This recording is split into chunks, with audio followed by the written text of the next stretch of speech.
Facebook অ্যাকাউন্টকে national ID card দিয়ে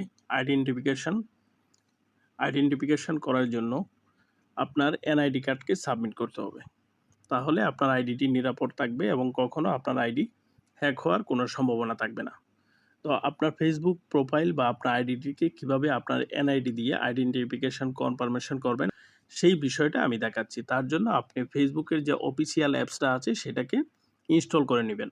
তাহলে আমি ফেসবুকের যে অফিসিয়াল অ্যাপস আছে সেটাতে প্রবেশ করলাম। দেন উপরে যে 3 ডট বাটন আছে এটাতে ক্লিক করব। দেন সেটিংস নামে যে একটা অপশন আছে সেটিংসে যাব। সেটিংসে যাওয়ার পর এরকম একটা ইন্টারফেস শো করবে। দেন এখানে অ্যাকাউন্ট সেন্টার এটার উপর একটা ক্লিক করব। ক্লিক করার পর নিচে আসবেন। নিচে আসার পর এখানে দেখতে পাচ্ছেন পার্সোনাল ডিটেলস নামে একটা অপশন পেয়ে যাবেন। এটার উপরে একটা ক্লিক করব। তো পার্সোনাল ডিটেলসে আসার পর এখানে দেখতে পাচ্ছেন আইডেন্টিটি কনফার্মেশন। তো আমরা আইডেন্টিটি কনফার্মেশন করব। এটার উপরে একটা ক্লিক করব। ক্লিক করার পর এরকম একটা ইন্টারফেস আসবে। এখানে শো করছে ফেসবুক অর লাইট। তো আপনি কোন অ্যাপসটা দিয়ে আইডেন্টিটি কনফার্মেশন করবেন। আমি ফেসবুকের যে অফিসিয়াল অ্যাপস আছে এটা দিয়ে করব। এটার উপরে ক্লিক করলাম।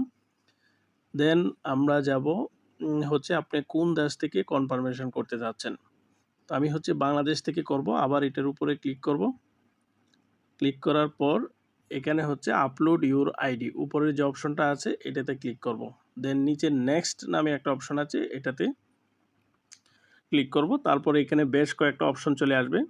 এখানে passport, driving license, national ID card, marriage certificate, আপনি কোন ধরনের সার্টিফিকেট দিয়ে আপনার এটাকে আইডেন্টিটি কনফার্মেশন করবেন। তো আমি ন্যাশনাল আইডি কার্ড দিয়ে করব। এটার উপরে একটা ক্লিক করব। দেখতে পাচ্ছেন এটা ব্লু কালার হয়ে গেছে। নিচে নেক্সট অপশনে যাব। নেক্সট অপশনে যাওয়ার পর এখানে গেট স্টার্টেড। গেট স্টার্টেডে যাওয়ার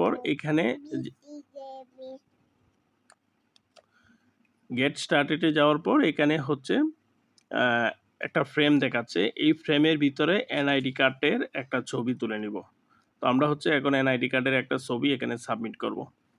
তো আপনারা দেখতে পাচ্ছেন আমি এই ফ্রেম থেকে যে ভোটার আইডি কার্ড বা ন্যাশনাল আইডি কার্ড আছে সেই আইডি কার্ডের একটা ছবি নিয়ে নিলাম। তারপর নিচে সাবমিট নামে যে অপশনটা আছে এটাতে ক্লিক করে দিব। ক্লিক করার পর এখানে ইনফরমেশনটা সাবমিট হয়ে যাবে। দেন আমাকে একটা মেসেজ দিবে। তো এখানে কি বলছে? এখানে বলছে যে 48 ঘন্টার ভিতরেই আপনার আইডিটি কনফার্মেশন হয়ে যাবে। তো আমরা 48 ঘন্টা পর আমরা আবার চেক করে দেখব যে আইডিটি কনফার্মেশন হয়েছে কিনা। সো এইভাবে আপনি আপনার এনআইডি অথবা পাসপোর্ট অথবা ড্রাইভিং লাইসেন্স দিয়ে আপনার আইডেন্টিটি কনফার্মেশন করে নিতে পারেন। ধন্যবাদ সবাইকে।